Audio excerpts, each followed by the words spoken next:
Olá, eu sou a Leia, sou adventista do sétimo dia e quero estudar a Bíblia com vocês. Para isso eu vou usar esse guia de estudos chamado Ouvindo a Voz de Deus. Mas antes de nós abrirmos a Bíblia, vamos orar?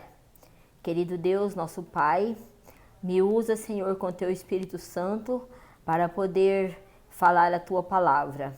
E abençoe também cada pessoa que vai ouvir esse estudo, que o seu coração seja enternecido pelo Espírito Santo do Senhor.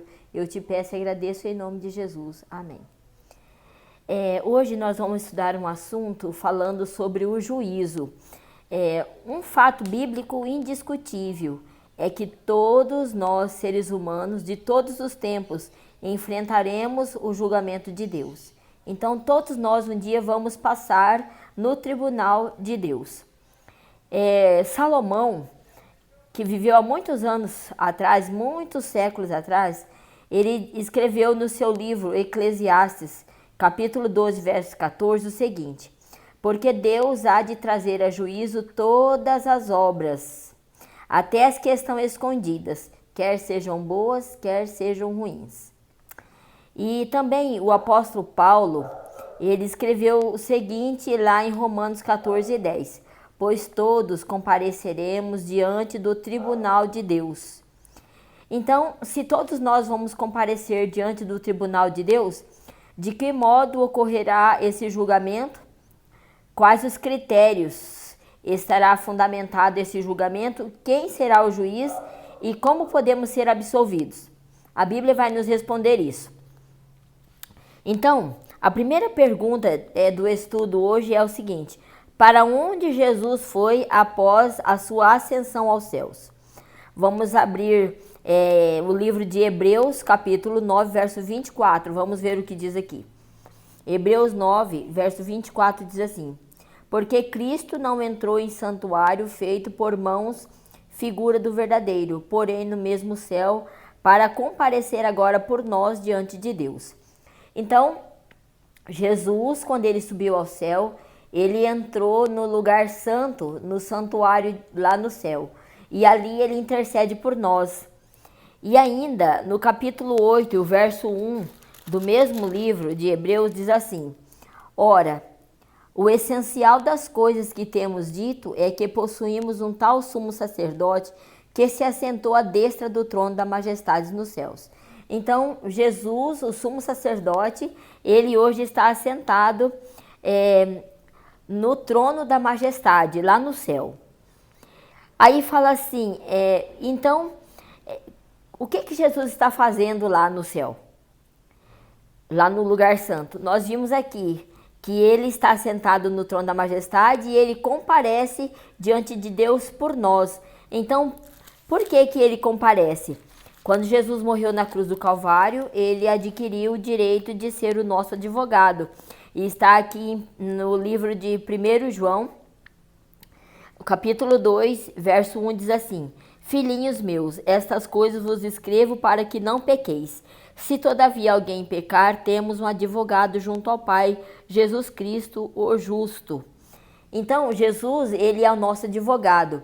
E nós todos nós vamos comparecer diante de Deus. Por quê? Porque todos nós somos pecadores. Todos nós temos um processo lá no céu, no tribunal de Deus. Mas a diferença é que quem hoje aceita a Jesus, ele se torna o advogado dessa pessoa que o aceitou. É como se eu contratasse Jesus para ser meu advogado, porque pecador todos nós somos.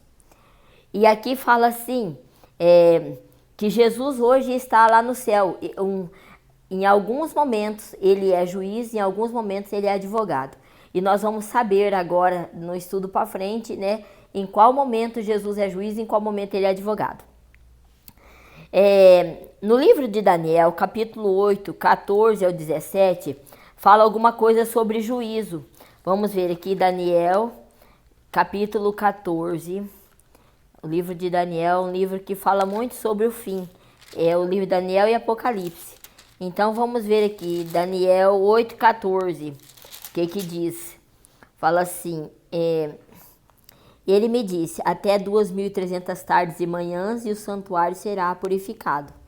Então, hoje, se todos nós somos pecadores e temos um processo lá no céu, aqui está falando, a Bíblia está falando que depois de um certo prazo de 2.300 tardes e manhãs, ou seja, 2.300 dias, ou profeticamente falando, 2.300 anos. Após esse período de 2.300 anos, o santuário seria purificado. Então significa que os processos de cada ser humano seria passado em revista. Isso já começou? Vamos ver Apocalipse 14, versos 6 e 7. Vamos ver aqui Apocalipse 14, versos 6 e 7. O que fala sobre esse assunto do juízo ainda? Apocalipse 14, 6 e 7 diz assim: Vi um anjo voando pelo meio do céu, tendo um evangelho eterno para pregar aos que se assentam na terra, a cada nação, tribo, língua e povo, dizendo em grande voz: Temei a Deus, dai-lhe glória, pois é chegada a hora do seu juízo. Adorai aquele que fez o céu, a terra, o mar e as fontes das águas. Então, João, o apóstolo João, que escreveu o livro do Apocalipse, ele está dizendo aqui que ele viu um anjo voando pelo meio do céu. Então, um anjo significa algo que vai bem rápido. Voando pelo meio significa que todos podem ver. E tem um evangelho eterno. Então, o evangelho eterno é aquilo que começou lá no Gênesis e vai até o Apocalipse. É eterno. Então, o que é o evangelho eterno? É a salvação através de Cristo Jesus. Jesus veio morrer na cruz do Calvário para que nós pudéssemos ser salvos. Então, esse é o evangelho. E agora, fala assim que esse evangelho é para ser pregado a cada nação, tribo, língua e povo. Então, todas as pessoas do mundo ouvirão o evangelho eterno. E o que é o evangelho eterno? O que é que o anjo está pregando? Fala assim: temei a Deus e dai-lhe glória, porque está chegando a hora do seu juízo. Adorem aquele que fez o céu, a terra, o mar e as fontes das águas. Aí você pode falar assim: mas eu nunca vi um anjo voando no meio do céu. Porém, anjo aqui é simbólico. Eu posso estar sendo o anjo que estou falando para você, né, essa mensagem da palavra de Deus, do evangelho eterno, que está dizendo aqui que nós devemos temer a Deus e dar glórias a Deus. Por quê? Porque hoje tem muitas pessoas temendo muitas coisas, dando glória a muitas coisas e não dando glória a Deus, que é o Criador dos céus e da terra. Tem gente adorando até mesmo a natureza, em vez de adorar o Deus que criou a natureza. Ainda vamos ver aqui o Apocalipse, capítulo 11, verso 18 e 19, diz assim: Na verdade, as nações se enfureceram. Chegou, porém, a tua ira e o tempo determinado para serem julgados os mortos, para se dar o galardão aos teus servos os profetas, aos santos e aos que temem o teu nome, tanto os pequenos como os grandes, e para destruir os que destroem a terra. Abriu-se então o santuário de Deus que se acha no céu, e foi vista a arca da aliança no seu santuário, e sobrevieram relâmpagos, vozes, trovões, terremoto e grande saraivada. Então, queridos, nós vimos aqui que a purificação do santuário é uma referência ao juízo de Deus que antecede a volta de Jesus. Então, aprendemos também que no santuário terrestre, uma vez ao ano, no dia 10 do mês, o sumo sacerdote entrava no lugar santíssimo para fazer a purificação do santuário. E aqui o profeta Daniel ele fala da mesma forma que, terminando os 2.300 dias proféticos ou anos, que terminou em 22 de outubro de 1844, Jesus entrou no lugar santíssimo do santuário celestial para ministrar como juiz. E, ao mesmo tempo aqui na terra, segundo a profecia, Deus levantaria um movimento para restaurar as verdades que foram jogadas por terra e anunciar ao mundo a chegada da hora do juízo. Então, quando é que começou esses 2.300 anos? Começou no ano 457 e terminou no ano de 1844. Aí fala assim, como é que você sabe disso?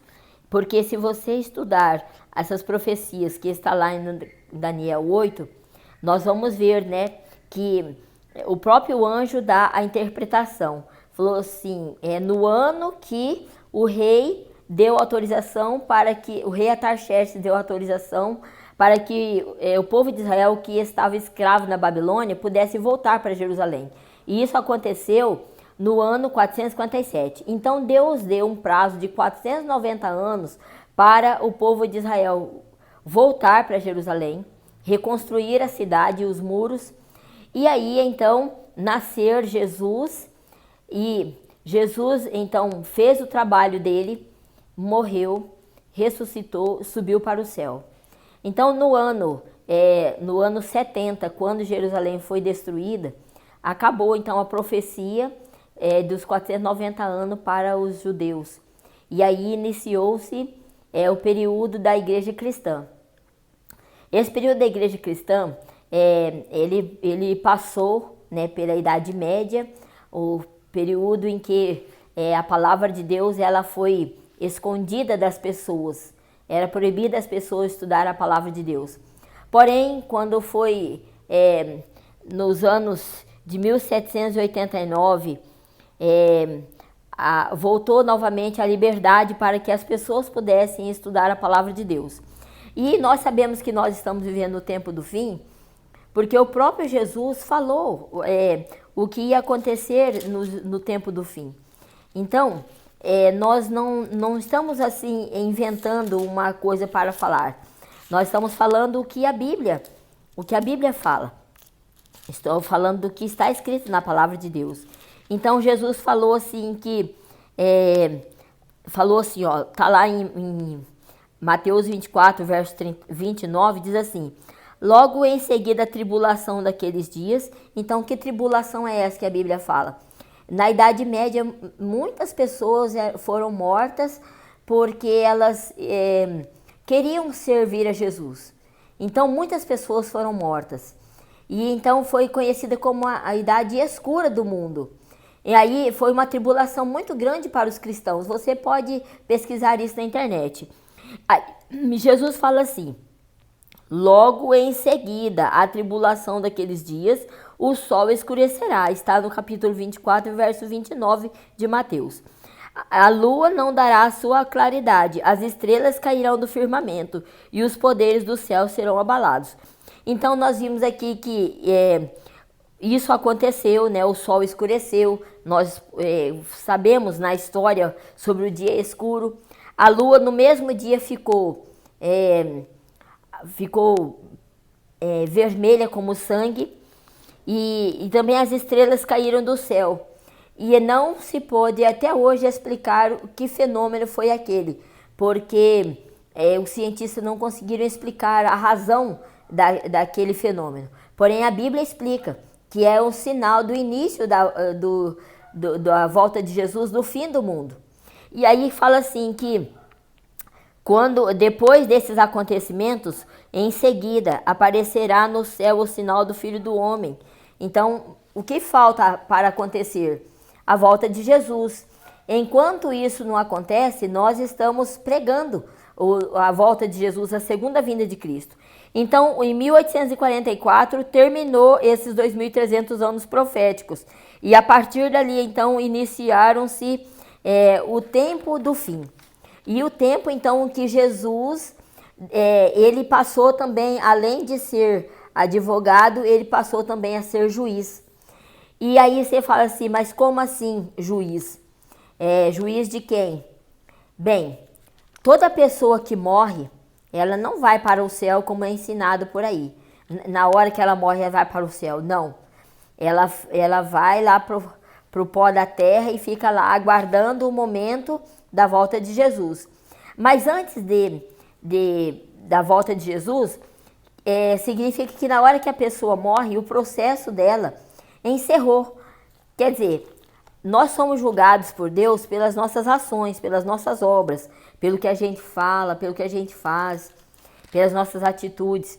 Então, enquanto nós estamos vivos, nós podemos fazer as coisas, mas depois que a gente morre, a gente não pode fazer mais nada. Então, a partir deste momento, Deus já pode abrir o meu processo e ver o que eu fiz durante a minha vida. Aí, se eu morrer, né, hoje, Então Jesus já pode abrir o meu processo e ver como eu estava seguindo a minha vida. Se eu estava seguindo uma vida obediente a Deus, guardando os mandamentos de Deus, procurando ser fiel a Deus, então eu vou receber a recompensa da vida eterna. Agora, se eu fui desobediente a Deus durante a minha vida, pratiquei o mal e não quis saber de Deus, então vou receber a recompensa da morte eterna. Agora aqui diz aqui, ó, em Daniel 7:9, diz assim: continuei olhando até que foram postos uns tronos e o ancião de dia se assentou. Então aqui fala de quem? De Jesus, que no dia que ele chegou lá no céu, ele recebeu autoridade. E a autoridade para ser tanto advogado quanto juiz.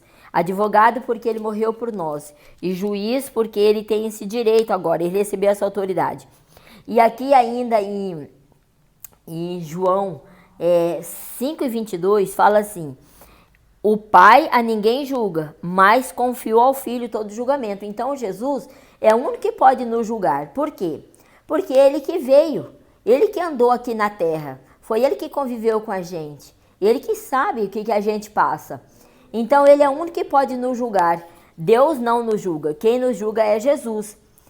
Bem, então nisso é bom, porque se Jesus é o juiz e ele também é ele também é advogado, então fica mais tranquilo, né? Bem, mas fica mais tranquilo só para quem contrata Jesus hoje, enquanto ele está vivo. A pessoa está viva, está aqui na terra, ele contrata Jesus para ser o seu advogado. Porque depois que morre, aí não tem mais jeito. Então não tem mais jeito, depois que morre, aí não tem como mais você tomar decisão. A gente só pode tomar decisão enquanto está vivo. Ainda fala assim, o juízo, ele é revelado ele é realizado em 3 fases.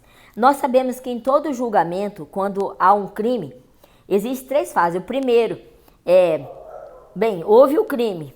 Aí, primeiro, vai ser investigado quem praticou aquele crime. Segundo, foi comprovado, então, foi comprovado diante das provas, tudo foi comprovado. Aí, vai atrás da pessoa para prender ela. E depois vem a decisão da sentença. E depois da decisão da sentença, a execução. A pessoa muitas vezes sai ali do tribunal preso, ou se não foi provado que ela era inocente, ela sai livre. Então, queridos, vamos ver aqui, ó. Se você algum dia já assistiu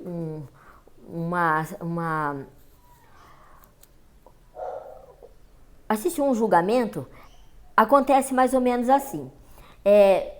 De um lado da mesa, bem no centro, fica o juiz.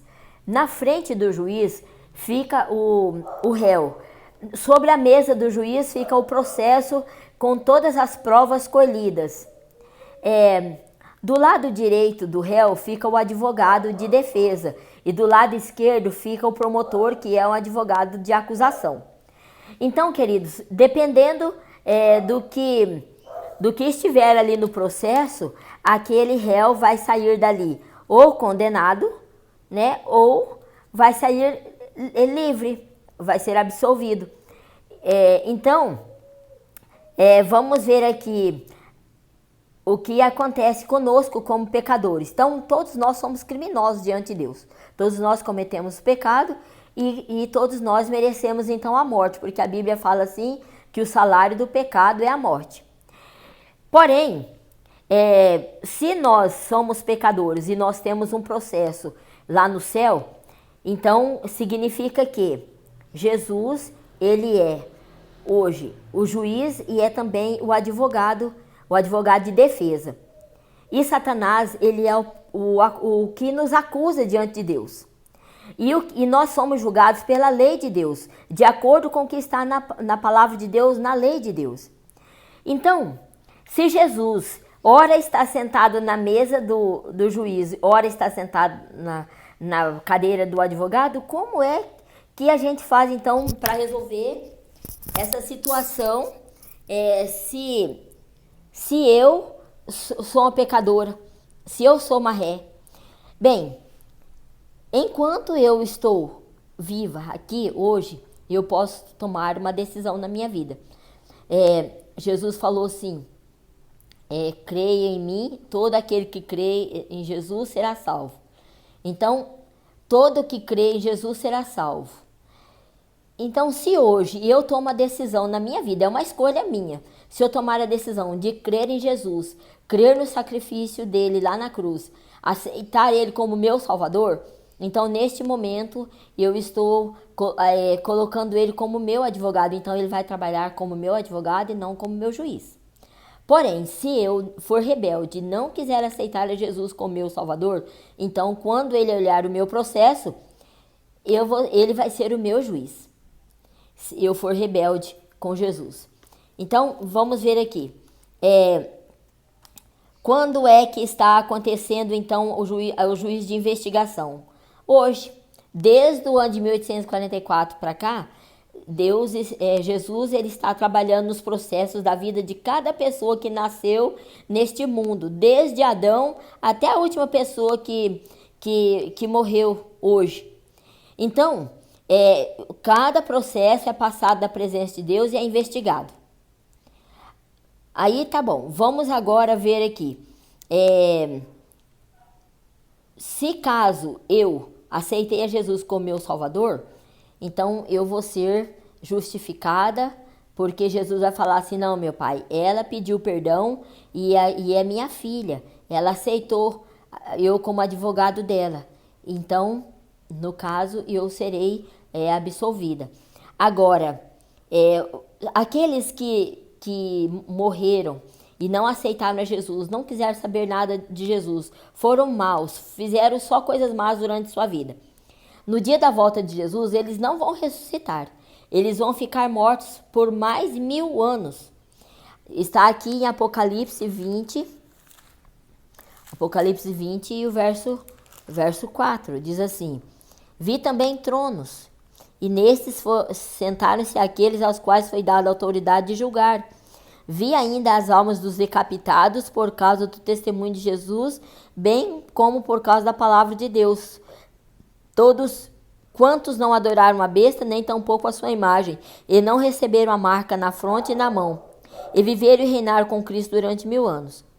Aí, no verso 7 até o 10, diz assim: quando, porém, se completar os 1000 anos, Satanás vai ser solto da sua prisão, e sairá a seduzir as nações que há nos 4 cantos da terra, a fim de reuni-las para a peleja, e o número delas é como a areia da praia do mar. Marcharam então pela superfície da terra, sitiaram o acampamento dos santos, porém desceu fogo do céu e os consumiu. O diabo, o sedutor deles, foi lançado para dentro do lago de fogo e enxofre, onde se encontram não só a besta, como também o falso profeta, e serão atormentados de dia e de noite pelos séculos dos séculos. Então, queridos, aqui está falando assim que quando Jesus voltar, as pessoas boas que estiverem mortas, elas vão ser ressuscitadas. Então, elas já foram julgadas, né? Jesus está olhando o processo delas hoje, e elas então vão ressuscitar. Mas os maus, eles não vão ressuscitar, eles vão ficar mais 1000 anos lá debaixo da terra.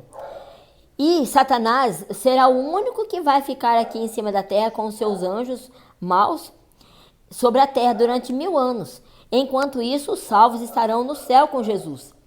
E os salvos, eles vão ajudar Jesus a comprovar, a fazer o juiz de comprovação dos que não foram salvos. Porque os salvos, já estão lá no céu. Mas e aqueles que não foram salvos? Aí você fala, às vezes vai ter amigos da gente que não vão estar no céu, e nós vamos pensar assim, mas por que ele não está aqui? Então, Jesus vai levar nós a ver o processo dessa pessoa e ver a razão pela qual ela não se salvou. Ou então, nós vamos ver também pessoas que a gente imaginava nunca estar lá no céu, e de repente a gente encontra ela lá no céu. E nós vamos ficar pensando, mas como assim que essa pessoa, né, que era tão má, por exemplo, o apóstolo Paulo, ele ajudou a apedrejar Estevão. E Estevão morreu e viu Paulo ajudando a segurar as roupas dos que estavam matando ele. Mas Paulo se converteu, mas Estevão não sabe disso. E agora, quando Estevão encontrar Paulo lá no céu, ele não vai ficar uma tremenda pergunta na mente, pensando, mas como assim esse homem estava ajudando me matar e está aqui no céu? Então Deus vai mostrar para ele que Paulo se converteu e se tornou um grande missionário. E então isso tudo será comprovado durante os 1000 anos. E depois dos 1000 anos, então, será a execução. A sentença já foi dada, né, durante os 1000 anos. E então, depois dos 1000 anos, no momento em que Satanás enganar todos aqueles que são ímpios, Deus vai ressuscitar eles para eles poderem ver o que eles perderam, o céu, a nova terra. Então eles vão ressuscitar e vão ver. Satanás então vai enganar eles, falando assim, olha, essa nova terra, essa cidade santa e linda aí, é nossa, vamos tomar. E aí eles vão se reunir com Satanás, sempre deram ouvido para Satanás, vão se reunir com ele para poder tomar a cidade santa. A Bíblia fala aqui que eles vão rodear a cidade santa. Mas nesse momento Deus vai executar o juízo, que para Deus não é a vontade dele, mas infelizmente terá que fazer para poder acabar com o mal. Então Satanás será destruído, os anjos maus, a besta, o falso profeta e também as pessoas más. E a Bíblia fala que Deus não fez a destruição eterna para as pessoas, foi para o diabo e os anjos dele. Porém, todos aqueles que praticam as mesmas obras de Satanás vão receber a mesma recompensa dele. Agora, vamos ver aqui, quem Deus vai julgar. Vamos ver aqui em Eclesiastes 12, verso 14, diz assim, porque Deus há de trazer a juízo todas as obras, até as que estão escondidas, quer sejam boas, quer sejam más. Então, quem Deus vai julgar? Todas as pessoas, quer elas sejam boas, quer elas sejam más, todos serão julgados. Então, qual a diferença para aqueles que são de Jesus e eles vão ser julgados também? Qual é a diferença, então, para eles? Porque eles vão ser julgados e vão para o céu, e outros vão ser julgados e vão para a morte eterna. Está aqui em Romanos 8 e verso 1. Olha o que diz aqui Romanos 8 e verso 1. Diz assim, agora nenhuma condenação há para os que estão em Cristo Jesus. Então, queridos, quem estiver com Jesus não vai ser condenado. Os pecados dele foram perdoados pelo sangue de Jesus. E aí, quem vai ser culpado do pecado que eu cometi? Vai ser Satanás. E eu vou ser perdoada por Jesus, porque eu pedi perdão, eu estou com Jesus. Fala assim, não andam segundo a carne, mas segundo o Espírito. Então, o que são as obras da carne? A Bíblia fala em Gálatas, 5, aqui fala 19, fala assim, ora, as obras da carne são conhecidas: prostituição, impureza, lascívia, idolatria, feitiçaria, inimizade, porfia, ciúmes, iras, discórdia, dissensão, brigas, invejas, bebedices, glutonarias. Essas coisas, semelhantes a estas, a respeito das quais eu vos declaro, como também vos previno, que não herdarão o reino de Deus o que tais coisas praticam. Então aqui a Bíblia está falando que quem pratica as obras da carne não vai entrar no céu. E ainda fala assim, o fruto do Espírito é amor, alegria, paz, longanimidade, benignidade, bondade, fidelidade, mansidão, domínio próprio. Gálatas 5, 22. Então, queridos, aqui está bem definido, então, quem está com o Espírito de Deus que não anda segundo a carne e quem anda segundo a carne. Então, para aqueles que têm o Espírito de Deus, ele não vai ser condenado, porque ele está com Jesus, ele está andando no caminho de Jesus. Agora, vamos ver ainda Romanos 2 e 2. Romanos 2 e 2. Vamos ver aqui que diz, Paulo fala, Romanos 2, 2 diz assim, bem sabemos que o juízo de Deus é segundo a verdade. Então, o juízo de Deus é segundo a verdade. E o que é a verdade? A Bíblia fala que a lei de Deus é verdade, Jesus é verdade, Deus é verdade, o Espírito Santo é verdade, a palavra de Deus é verdade. Então, vai ser julgado de acordo com a verdade. Então, a palavra de Deus é verdade, a lei de Deus é verdade, Jesus é verdade, Deus é verdade, Jesus é verdade, o Espírito Santo é verdade. Então, se você tiver Deus, tiver Jesus, tiver Espírito Santo, está estudando a palavra de Deus, está obedecendo os mandamentos de Deus, você está com a verdade. Então, você não vai ser condenado. Aí, vamos ver aqui como nós vamos ser julgados. Apocalipse 20, verso 12, diz assim: vi também os mortos, os grandes e os pequenos, postos em pé diante do trono. Então se abriram livros, ainda outro livro, o livro da vida foi aberto. Os mortos foram julgados segundo as suas obras, conforme que se achava escrito no livro. Então, veja bem, não é necessário que um réu esteja presente para que ele seja julgado. Se ele não comparecer à audiência, ele vai ser julgado pelas provas do processo. Então, aqui está falando também que os mortos hoje, eles são julgados pelo livro, quer dizer, pelo processo que ele tem lá no céu, porque todos nós temos um processo lá no céu, chama o livro das memórias. Então, tudo que eu faço, desde o momento que eu nasço até o momento que eu morrer, tudo é escrito a respeito da minha vida. Meus pensamentos, meus sentimentos, minhas atitudes, a razão pela qual eu faço alguma coisa. Então, tudo está escrito ali. Agora, tem um outro livro aqui que a Bíblia fala, o livro da vida. Ele foi aberto e a Bíblia fala assim que se alguém não foi achado inscrito no livro da vida, esse também foi lançado para dentro do lago de fogo. Então, queridos, fala assim, tem 2 livros. Tem o livro da memória, que é onde é escrito tudo que eu faço, tudo que eu penso, todas as minhas atitudes. E tem também o livro da vida. A diferença de um para o outro é o seguinte, que o livro das memórias, ele é escrito. Então, o anjo de Deus que me acompanha, ele escreve todas as minhas atitudes, minhas decisões, todas as oportunidades que eu tenho e aquelas que eu aceito, as que eu não aceito. Tudo está escrito ali, no meu nome. Está historiada a minha vida ali. Mas tem também um outro livro chamado Livro da Vida. O livro da vida, ele não é escrito, ele é inscrito. É como se fosse um concurso que eu me inscrevo para participar. Então, o livro da vida só vai ter o nome de quem se inscreveu. Então, para se inscrever em algo, você tem que se inscrever com antecedência. Então, é só enquanto eu estou viva que eu posso tomar a decisão de aceitar a Jesus, ser batizada, para que o meu nome seja inscrito no livro da vida. Então, está aí. O verso 12 fala assim, que nós somos julgados por aquilo que está escrito no livro, as minhas obras. Mas eu vou ser salva, porque eu aceitei a Jesus e pedi para ele me inscrever no livro da vida. Né? No momento em que eu aceito a Jesus e sou batizado, meu nome é inscrito no livro da vida. Ainda em 2 Coríntios 5 e 10.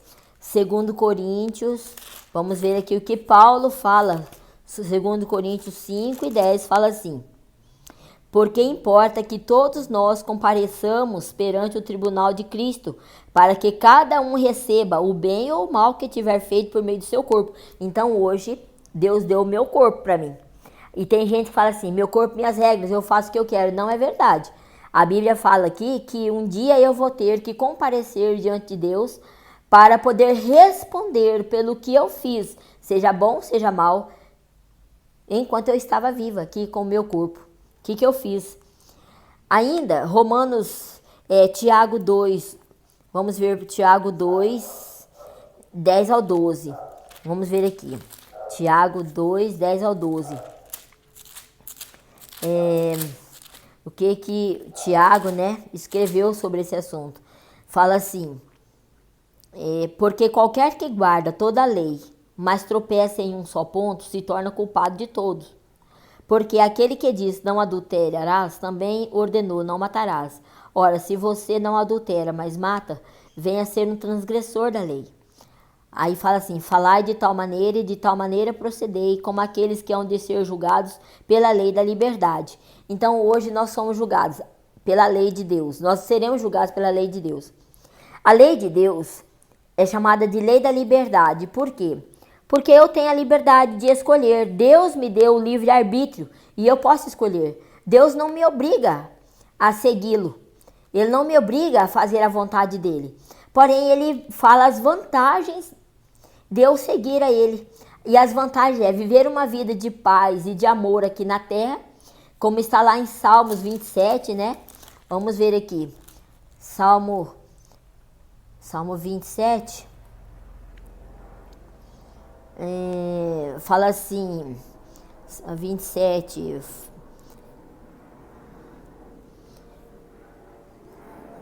Então não é o Salmo 27, é o Salmo 37. É o Salmo 37, verso 5, diz assim, ó. Entrega o teu caminho ao Senhor, confia nele, mas ele fará. Aí fala assim, ó. Descansa no Senhor, espera nele. Não te irrites por causa do homem que prospera em seu caminho mau, por causa daqueles que levam a cabo seus maus desígnios.